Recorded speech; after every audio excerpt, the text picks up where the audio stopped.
దరిద్రపురం ఆత్మ చెత్తలో ఉంది అన్నారు మన పెద్దలు. అది వాళ్ళకున్న ఆశయమో లేక అప్పటికున్న సత్యమో తెలియదు. కానీ ఇక్కడ జరిగే కొన్ని గొడవలు మనల్ని చెత్త భూమిని మరపిస్తూ ఉంటాయి. అలాంటి ఒక చెత్త భూమే దరిద్రపురం.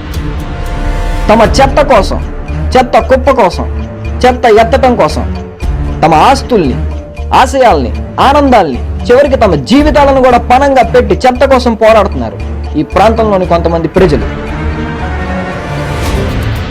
మన పెద్దలు చెప్పినట్టు దరిద్రపురం ఆత్మ బతకడం అటుంచి చెత్త కుప్పలో దయ్యమై తిరుగుతుందా అనిపిస్తుంది. ఇది మహాభారతాన్ని మించిన గాథ. ఇది ఒక మహాగాథ. ఇది చెత్త చరిత్ర.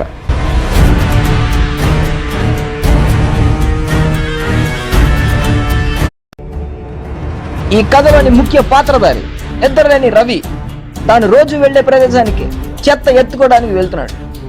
కానీ అతని దారిలో ఒక పెద్ద అడ్డంకి ఉందని అతను తెలుసుకోలేకపోయాడు. అతను చెత్త ఎత్తుతున్న సమయంలో అక్కడ నిద్రమత్తు సూర్య అనే వ్యక్తి పరిచయం అవుతాడు.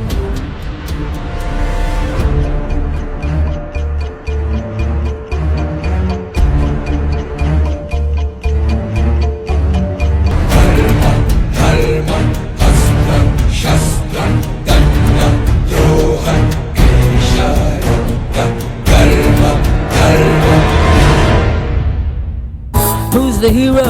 Who's the hero? ఎంత పవరో ఏమి పారో తాట తీసే తాండవంలో విడే విడే జయించే జర్రో సాహసాల మారు పేరో గుండి చీరే వేగమైన ఆరో గుచ్చుకున్న గంటె లేదు లేదు టుమారో వీడి ఫోటోలోనూ యాక్షన్ ఉంది. పక్క తప్పుకోబే ఎత్తుకో. ఎరా అంత బలుపా? ఎక్కడో అనంతపురంలో పుట్టి ఇక్కడికి వచ్చి రౌడీసం చేస్తే నీకే ఎంత ఉంటే లోకల్ దరిద్రపురంలో పుట్టి నాకెంత ఉండాలిరా. ఒక్కసారి నా బలుపు నా హెడ్ ఫ్రీక్వెన్సీ దాటి బయటికి కానీ వస్తే చాలా పగిలి చేస్తావు. ఎత్తుకో.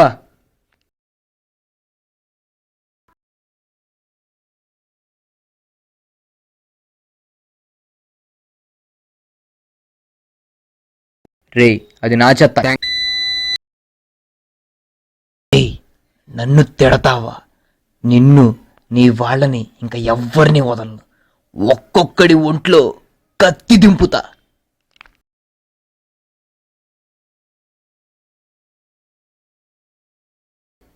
భయ్యా నీ చెత్త ఇక్కడే వదిలేసి వెళ్ళిపోతున్నావు, నేను ఎత్తుకెళ్తున్నా, బాయ్.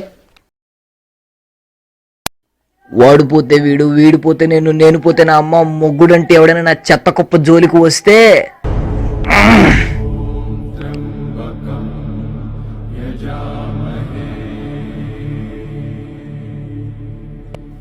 చెత్త కుప్ప దగ్గర రవి ఇచ్చిన వార్నింగ్ తో సూరి చాలా భయపడిపోయాడు. రవిని ఎలాగైనా చంపాలని సూరి చాలా పథకాలు వేసుకున్నాడు. ఆ పథకం ప్రకారం తన బావమరిది ప్రియ మిత్రుడు అయిన సీనుని రంగంలోకి దింపి వీళ్ళిద్దరూ కలిసి రవిని వాళ్ళ ఇంటి దగ్గర ఉన్న చెత్త కుప్పలో చంపుదామని పథకం వేసుకున్నారు.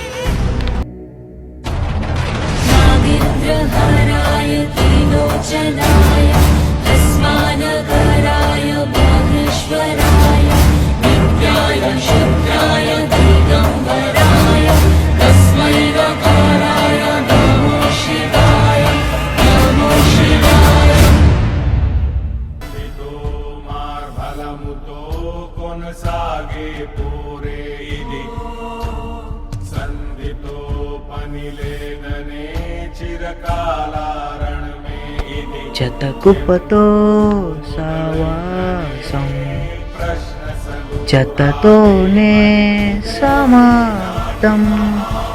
చెత్త చెత్త చెత్త చెత్త చెత్త చెత్త. A chit chat with AGV. Sir cinema release అయింది కదా, ప్రేక్షకులు మీరు ఏం చెప్పదలుచుకున్నారు? నేను ప్రేక్షకులకి ఒకటే చెప్పదలుచుకున్నా అండి, సినిమా చూస్తే చూడండి, లేకపోతే లేదు, అంతే. సార్ మీ కమిట్మెంట్ మార్చుకోరా? కమిట్మెంట్ లాంటిది ఏం లేదండి. నేను ఒక్కసారి కమిట్ అయితే నా మాట నేనే విన్నా, అంతే.